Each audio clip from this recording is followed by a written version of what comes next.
الحمدللہ رب العالمین والعاقبۃ للمتقین والصلاة والسلام علی سید الانبیاء والمرسلین وعلی آلہ واصحابہ اجمعین، اما بعد فاعوذ باللہ من الشیطان الرجیم، بسم اللہ الرحمن الرحیم۔ وقالوا ما هي الا حیاتنا الدنیا نموت ونحیا وما یہلکنا الا الدہر وما لهم بذلك من علم انهم الا يظنون۔ وقال النبی صلی اللہ علیہ وسلم اللہم انت الاول فلیس قبلک شیء وانت الآخر فلیس بعدک شیء، او کما قال علیہ الصلاۃ والسلام۔ تو نے پوچھی ہے امامت کی حقیقت مجھ سے، تو نے پوچھی ہے امامت کی حقیقت مجھ سے، حق تجھے میری طرح صاحب اسرار کرے، ہے وہی تیرے زمانے کا امام برحق جو تجھے حاضر و موجود سے بیزار کرے، موت کے آئینے میں دکھا کر رخ دوست، زندگی تیرے لیے اور بھی دشوار کرے۔ میں اپنی گفتگو کا آغاز خصوصاً حضرت الشیخ اور اپنے تمام اساتذہ کرام کا شکریہ ادا کرتے ہوئے اس رب بابرکت کے مبارک نام سے کروں گا کہ جس نے ہمارے دلوں کو نور ایمان سے منور فرمایا۔ میرا آج کا موضوع حقانیت اسلام اور اللہ وحدہ لا شریک کے وجود کا اس بات ہے۔ کائنات کے اندر کوئی انسان بھی ایسا نہیں کہ جو خدا کے وجود کا انکار کرے۔ فرق صرف اتنا ہے کہ ہم لوگ جو صفات اللہ وحدہ لا شریک کے لیے مانتے ہیں، بظاہر خدا کے وجود کا انکار کرنے والے وہ صفات مادے کے لیے یا زمانے کے لیے مانتے ہیں۔ جس طرح میں نے آپ کے سامنے آیت پڑھی، اللہ وحدہ لا شریک نے ان کفار کے قول کو نقل فرمایا کہ وہ لوگ کہتے ہیں کہ دنیا کی زندگی ہی ہے کہ جس کے اندر ہم پیدا ہوتے ہیں اور مر جاتے ہیں، اور یہ تمام جو نظام ہے یہ زمانے کی وجہ سے ہے۔ یعنی وہ صفات جو ہم خدا کے لیے تسلیم کرتے ہیں، وہ لوگ یہی صفات جو ہے وہ یا مادے کے لیے مانتے ہیں یا زمانے کے لیے مانتے ہیں۔ یعنی کائنات کے اندر کوئی بھی ایسا انسان نہیں جو خدا کے وجود کا انکار کرتا ہو۔ اب اس کے اوپر دلیل کیا ہے؟ پہلی دلیل تو یہ کہ انسان جب کائنات کے اندر اپنے شعور کی نگاہ کو کھولتا ہے تو اسے سمجھ آتا ہے کائنات میں ایسی کوئی چیز نہیں کہ جس کے بنانے والا موجود نہ ہو۔ جہاں پر صنعت ہوگی وہاں صانع ضرور ہوگا، جہاں تخلیق ہوگی وہاں خالق ضرور ہوگا، جہاں کریشن ہوگی وہاں کریٹر ضرور ہوگا۔ یعنی کائنات میں ہمیں ایسی کوئی چیز بھی نظر نہیں آتی کہ جس کا بنانے والا کوئی نہ ہو۔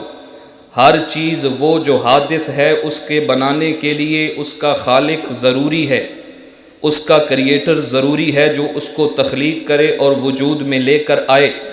ہم جب یہ بات ان لوگوں کے سامنے پیش کرتے ہیں تو وہ ہم سے دوسرا سوال یہ کرتے ہیں، اگر تمہارا عقیدہ اور نظریہ یہ ہے کہ کائنات میں کوئی چیز بنانے کے بغیر نہیں بن سکتی تو پھر تم یہ بناؤ جس کو تم سبب اول مانتے ہو، جس کو تم کاز مانتے ہو، جو تمام تر وجوہات کا سبب ہے، اسے تم خدا کہتے ہو۔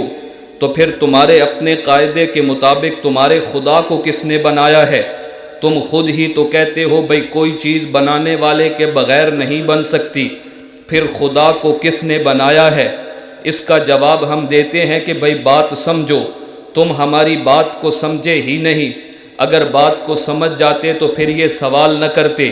ہم نے کہا کہ جو چیز حادث ہو یعنی اس پہ کبھی عدم گزرا ہو پھر وہ وجود میں آ جائے، اس کے وجود میں آنے کے لیے ایک خالق کی ضرورت، بنانے والے کی ضرورت ہے۔ یعنی جو پہلے موجود نہ ہو پھر وجود میں آ جائے تو اس کے بنانے کے لیے ایک بنانے والے کی ضرورت ہوتی ہے۔ اور اللہ وحدہ لا شریک کے بارے میں تو ہم مانتے ہیں کہ اللہ کی ذات قدیم ہے۔ قدیم کا معنی یہ کہ اللہ کی ذات پہ کبھی عدم نہیں گزرا۔ یہ عدم اگر ہے تو کائنات کے حق کے اندر، اگر عدم ہے تو اس دنیا کے حق کے اندر، اللہ وحدہ لا شریک کے حق میں کبھی عدم نہیں گزرا۔ وہ تو وجود ہی وجود ہے، اس کی ذات ہمیشہ سے موجود ہے۔ ہم کہتے ہیں جی بات سمجھو، اگر تم یہ کہو گے کہ اللہ کے بنانے کے لیے بھی ایک خالق کی ضرورت ہے، پھر یہ تسلسل چلتا جائے گا، پھر ہم سوال کریں گے کہ اس خالق کا ایک خالق، اس خالق کا ایک خالق، یہ چلتا ہوا سلسلہ بڑا دور تک جائے گا۔ اس کو منطق کی زبان میں تسلسل، جسے انفینٹ ریگریس بھی کہیں گے، یعنی تسلسل ہے، ایک کے بنانے والا، پھر اس کا بنانے والا، پھر اس کا بنانے والا، یہ سلسلہ متناہی طور پر لا متناہی طور پہ چلتا جائے گا، اور کوئی اس کا بنیاد اور کوئی اس کی مقصد نہیں ملے گا۔ میرے دوستو بات سمجھو، اگر لا متناہی سلسلے کو مان لیا جائے، پھر کسی چیز کا وجود ثابت نہیں ہوتا، پھر کائنات کا وجود ثابت نہیں ہوتا۔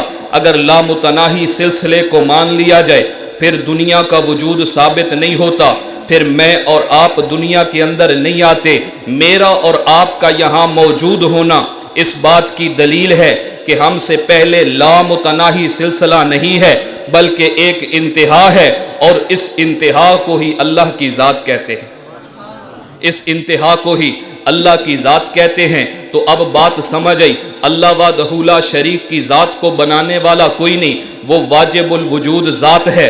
اچھا جی، اس بات کو مانتے ہیں، اگلا سوال وہ یہ کریں گے، پھر تم یہ بتاؤ، جب کائنات نہیں بنی تھی تو اللہ کہاں موجود تھا؟ اللہ کے لیے کون سی جگہ تھی جہاں اللہ رہتا تھا؟ یہ سوال کرتے ہوئے بڑے جی خوش ہوتے ہیں۔ اب مسلمان اس کا جواب نہیں دے سکیں گے۔ بھائی بات سمجھ لو، جب وہ یہ سوال کرے کہ کائنات کے بننے سے پہلے اللہ کہاں تھا، تو اس کا جواب میں حضرت الشیخ متکلم اسلام حضرت مولانا محمد الیاس گھمن حفظہ اللہ کی کتاب شرح فقہ الاکبر کے حوالے سے آپ کے سامنے رکھوں گا۔ حضرت الشیخ نے لکھا، اللہ وحدہ لا شریک کے بارے میں ہمارا عقیدہ لیس بجسم ولا جوہر ولا عرض ولا طویل ولا عریض ولا یشغل الامکنہ ولا یحویہ مکان ولا جہات من جہات الست۔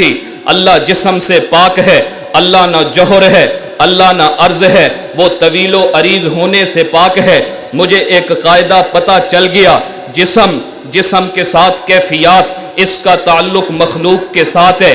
جسم کا ہونا اس کا تعلق مخلوق کے ساتھ ہے، کیفیات کا ہونا اس کا تعلق جسم کے ساتھ ہے، کیفیات کا ہونا اس کا تعلق کائنات کے ساتھ ہے۔ اب اللہ کے بارے میں ہمارا عقیدہ اگر وہ سمجھتے، ہم سے یہ سوال نہ کرتے۔ لیکن میرے دوستو، ہم مسلمان جب صحیح طور پر اپنا تصور خدا ان کے سامنے نہیں رکھ سکتے، پھر وہ یہود و نصارہ، ہنود اور دوسرے مشرکین کے تصور کو ہمارے دین کے تصور میں داخل کر کے ہم سے سوال کرتے ہیں۔ وہ سمجھتے یہ ہیں، جس طرح ہندوؤں کا عقیدہ وہ خدا کو مادی وجود کے ساتھ ایک شخصی و مجسم خدا مان کے ایک کرسی پہ بیٹھا مانتے ہیں جو کائنات کی جگہوں کے اندر آ جاتا ہے، لیکن ہم مسلمانوں کا عقیدہ اللہ کی ذات کے بارے میں ایسا ہے ہی نہیں۔ ہم نے کبھی اللہ کے لیے جسم کا اس بات نہیں کیا، کبھی اللہ کے لیے جگہ کا اس بات نہیں کیا۔ ہم تو کہتے ہیں اللہ موجود ہے۔ کائنات کے اندر جب کچھ موجود نہیں تھا، جس کے بارے میں ایک شعر سے میں وضاحت کرنا چاہوں گا، نہ تھا کچھ تو خدا تھا، کچھ نہ ہوتا تو خدا ہوتا، ڈبویا مجھ کو ہونے نے، نہ ہوتا میں تو کیا ہوتا۔ یعنی کائنات میں جب کچھ بھی موجود نہیں تھا، اللہ کی ذات تب بھی تھی۔ اب سوال ہوا جی کائنات کے بننے سے پہلے کہاں؟ میں نے کہا بات سمجھو، ان کو بھی ان کے ماننے کے مطابق بھی وہ کہتے ہیں جی کائنات کی ابتدا ایک بڑے دھماکے عظیمہ سے ہوئی، جس کو جی بگ بینگ کہا جاتا ہے۔ اس کے بعد کائنات بنی، زمان و مکان کا سلسلہ بنا۔ جب زمان و مکان تم مانتے ہو اس دھماکے کے بعد بنا ہے، اور ہم خدا کو خالق مانتے ہیں، جگہوں کے بنانے والا بھی اللہ ہے، وقت کے بنانے والا بھی اب اللہ ہے۔ اب بات سمجھ آئی، کہاں کا تعلق جسم کے ساتھ ہوتا ہے، کب کا تعلق وقت کے ساتھ ہوتا ہے، کہاں کا تعلق جگہوں کے ساتھ ہوتا ہے، اور جگہیں اللہ کی مخلوق ہیں، ہم اللہ کو جگہوں کا خالق مانتے ہیں۔ اب بات سمجھ آئی، جو بنانے والا ہو وہ اپنی بنی ہوئی چیز کے اندر نہیں ہوتا۔ اس مثال کو سمجھنے کے لیے یہ ایک ڈیسک ہے، یہ میرے سامنے جس انسان نے اس کو تخلیق کیا وہ کبھی اس کے اندر نہیں ہوگا. تو جگہیں اللہ کی تخلیق اور مخلوق ہیں. جس طرح بنانے والا اپنی تخلیق کے اندر نہیں ہوتا، ان سے باہر ہوتا ہے، ٹھیک اسی طرح ہم کہتے ہیں بھائی جگہ بنانے والا بھی اللہ ہے، وقت کو بنانے والا بھی اللہ ہے، اور جس کو تخلیق اللہ نے کیا تم اس کا سوال اللہ کی ذات کے بارے میں کرتے ہو. یہ نہیں ہو سکتا، یہ سوال ہی غلط. ہم اللہ رب العزت کو مانتے ہیں بھائی وقت بعد کی پیداوار ہے، زمان بعد کی پیداوار ہے، مکان بعد کی پیداوار ہے. اچھا وہ سوال کرتا ہے چلیں جی کائنات کے بننے سے پہلے تو جگہوں کی ضرورت نہیں، لیکن اب جب کائنات بن گئی تو کیا اب اللہ کے لیے جگہ کوئی ہے، کوئی مختص جگہ؟ جس طرح انسان کی جگہ کی ضرورت ہے وہی قاعدہ ذہن کے اندر ہو تو اس سوال کا جواب کوئی مشکل نہیں. جی ہم اللہ کے لیے مادی وجود کے قائل ہی نہیں، مادہ اللہ کی مخلوق ہے، مادی وجود اللہ کی مخلوق ہے. اللہ وحدہ لا شریک کسی مادی وجود کے اس کے شان شان ہی نہیں، وہ اس سے بہت اعلیٰ و ارفع و برتر ہے، وہ اس سے بلند ہے. یہ مادی وجود جو ہوتا ہے یہ انسان کی ضرورت، اللہ وحدہ لا شریک اس سے پاک ہے. جب مادی وجود نہیں، پھر مادی وجود نہ ہونے کی وجہ سے اسے آج بھی جگہوں کی ضرورت نہیں. ہم اسی لیے کہتے ہیں اگر کوئی بندہ کہے جی اللہ عرش پہ ہے، بعض دفعہ اس کے ذہن میں ایک بات آتی ہے بھئی عرش پہ ہے، اس کا مطلب یہ ہے کہ جس طرح ایک مادی وجود اپنے تخت پہ بیٹھتا ہے، یہ کیفیت ذہن میں آتی ہے. ہم نے اسی لیے کہا بھئی اللہ کے ساتھ اس کو خاص نہ کرو، اس کو بس ان چھپی ہوئی چیزوں میں رہنے دو جن کا مطلب صرف اللہ کی ذات جانتی ہے. جب عرش پہ ہونے کا مطلب ہم نے واجی وجود سے مبرہ کیا، مادی وجود کے ساتھ اس کو تمثیل نہیں دی جا سکتی، تو بات سمجھ آئی. جب مادی وجود نہیں پھر جگہ کی ضرورت نہیں. اگلا سوال وہ یہ کریں گے اچھا جی ہم خدا کو بھی مان لیتے ہیں، خالق کو بھی مان لیتے ہیں، لیکن تم اہل اسلام کا خدا ہی سچا خدا ہے، اس پر تمہارے پاس دلیل کیا ہے؟ میں نے کہا بھئی جب تم نے خدا کو مان لیا، خدا کے وجود کو تسلیم کر لیا، اب اگلی بات یہاں سے اس کی صفات کے بارے میں شروع ہوں گی. تم کہتے ہو کہ تم اہل اسلام کا خدا ہی سچا ہے، اس پر دلیل کیا ہے؟ میں نے کہا آؤ دیکھو نا، کچھ صفات وہ ہیں جو تم اور ہم وہ متفق طور پہ مانتے ہیں کہ خدا کے اندر ہونی چاہیے. ان میں ارادہ بھی ہے، ان میں اختیار بھی ہے، ان میں قدرت بھی ہے، ان میں علم کلی بھی ہے. میں تمہیں یہ بات سامنے کر کے کہتا ہوں یہ صفات ذہن میں رکھو، جس کو ہم نے بھی مانا، جس کو تم نے بھی مانا، تمہیں یہ صفات جس مذہب کے خدا میں ملے اس مذہب کو مان لو. یہ صفات جس خدا میں ملے اس کو حقیقی و سچا خدا مان لو. میرے دوستو آئیے دیکھیے، میں مختصراً آپ کے سامنے مذاہب کے تعارف کو پیش کر کے اسلام کی حقانیت آپ کے سامنے رکھوں گا. یہ صفات وہ ہیں، آپ اٹھائیں. مذاہب کی دو تقسیمات ہیں، ایک کو سامی مذاہب کہیں گے، ایک کو غیر سامی مذاہب کہیں گے. غیر سامی مذاہب کو اٹھا کے دیکھو، ہندوازم کے عقیدے کو اٹھا کے دیکھیں گے، ان کے ہاں خدا مادی وجود رکھتا ہے، کبھی خدا گناہ کرتا ہے، کبھی خدا کے 1 2 3 4 منہ نظر آتے ہیں، کبھی جی خدا کسی طرح دنیا کے اندر آیا، کبھی اسی نے کوئی روپ دھارا. یعنی وہ تمام صفات جو ہم نے بیان کی ہمیں ہندوؤں کے خدا میں نظر نہیں آتی. یہودیوں کے عقیدے کو اٹھا کے دیکھو، ان کے اندر بھی نقص ملے گا، وہ صفات نظر نہیں آئیں گی. اگر تم عیسائیت کے عقیدے کو اٹھا کے دیکھو، انہوں نے جو نظریہ اللہ کی ذات کے بارے میں بنایا ہے وہ تمام نظریات کی وجہ سے وہ صفات ہمیں ان کے خدا میں بھی نہیں ملتی. جی کبھی ابنیت کا عقیدہ، کبھی الوہیت مسیح کا عقیدہ، کبھی خدا کے سولی پہ چڑھ جانے کا عقیدہ. بات سمجھ آئی؟ یہ تمام صفات کسی مذہب کے خدا میں نہیں ملتی، کسی مذہب کے اندر نہیں ملتی. اگر یہ صفات ملتی ہیں تو صرف اہل اسلام کے ہاں ملتی ہیں. جب یہ صفات صرف اہل اسلام کے ہاں ملی تو بات ثابت ہو گئی کائنات کے اندر اگر کوئی صحیح، حقیقی اور حقیقت کے قریب اور حقیقت پہ مبنی مذہب ہے اور اللہ رب العزت کا صحیح تصور موجود ہے تو صرف اسلام کے ہاں موجود ہے. وہ حرف راز کہ مجھ کو سکھا گیا ہے جنوں، خدا مجھے نفس جبرائیل دے تو کہوں، ستارہ کیا میری تقدیر کی خبر دے گا.